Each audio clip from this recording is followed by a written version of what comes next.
අනික හොඳට මතක තියාගන්න අපිව දාලා ගිය කෙනෙක් ගේ පස්සෙන් ගිහිල්ලා කරදර කරනවා කියලා හිතන්නකො. ඒ ගිය කෙනාට තවත් අපිව එපා වෙන එක තමයි වෙන්නේ. නේද? තවත් අපිව එපා වෙන.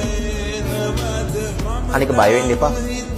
දාලා ගිහිල්ලා තව කෙනෙක් එක්ක එකතු වෙලා, තව කෙනෙකුට දුකක් දීලා තව කෙනෙක් එක්ක එකතු වෙලා සතුටින් හිටපු මිනිස්සු මේ ලෝකේ 18 එකක්වත් නේ. දෛවයට බාර දෙන්න, කාලයට බාර දෙන්න, කර්මයට බාර දෙන්න. ඔබේ ජීවිතේ නතර කරපු තැනින් ඉස්සරහට යන්න. කවදා හරි දවසක යාට හිතෙන්න අපරාධේ දාර මිනිස්යාව, අපරාධේ දාර පොල්ලව, අපරාධේ දාර කෙල්ලෝ මම දාලා මං එයත් එක්ක හිටියනම් මට අද කොහොම ඉන්න තිබ්බද? මං එදා ගත්තේ මාරම මෝඩ තීරණයක්. එයාව දාලාව කියලා මට වද දුන්නෙත් නෑ. මගේ චරිත නැති කරෙත් නෑ. එයාගේ චරිත නැති කරගත්තෙත් නෑ. හැබැයි මම මගේ ජීවිතේ වරද්දගත්තා. මට මගේ පෞද්ගලික ජීවිතේ එහෙම කියපු ගෑනු ළමයෙක් හම්බෙලා තියෙනවා. මට කියන්න.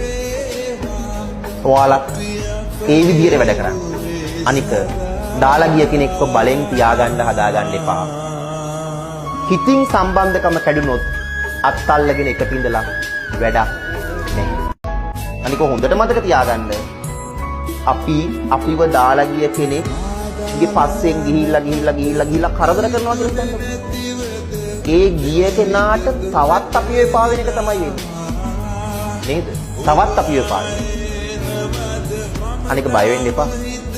දාලා ගිහිල්ලා තව කෙනෙක් එක්ක එකතු වෙලා, තව කෙනෙකුට දුකක් දීලා තව කෙනෙක් එක්ක එකතු වෙලා සතුටින් හිටපු මිනිස්සු මේ ලෝකේ 18 එකක්වත් නේ. දෛවයට බාර දෙන්න, කාලයට බාර දෙන්න, කර්මයට බාර දෙන්න. ඔබේ ජීවිතේ නතර කරපු තැනින් ඉස්සරහට යන්න. කවදා හරි දවසක යාට හිතෙන්න අපරාධේ දාර මිනිස්යාව, අපරාධේ දාර පොල්ලව, අපරාධේ දාර කෙල්ලෝ මම දාලා මං එයත් එක්ක හිටියනම් මට අද කොහොම ඉන්න තිබ්බද? මං එදා ගත්තේ මාරම මෝඩ තීරණයක්.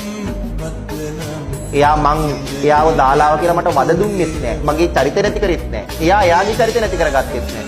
හැබැයි මම මගේ ජීවිතේ වරද්දගත්තා.